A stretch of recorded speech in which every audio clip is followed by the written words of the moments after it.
ಸಿಕ್ಕಿಕೊಂಡ ಹೊರಗಿಣಿಯ ತರಹ ನನ್ನ ಮನಸ್ಸು ನೆನೆದೋಯ್ತು.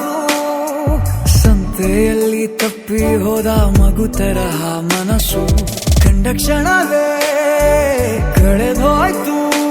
ಮೊನ್ನೆ ಕನಸಿನಲ್ಲೂ ಬೊಗಸೆ ತುಂಬಾ ಪ್ರೀತಿ ತಂದಿದ್ದೆ. ಇನ್ನು ಮುಂದೆ ಎಲ್ಲ ನೀನೇ, ನೀನು ಇದ್ರೆ ಎಲ್ಲ ಚಂದಾನೆ. ನೀನೇ ನನ್ನ ಪ್ರತಿ ಮುಂಜಾನೆ.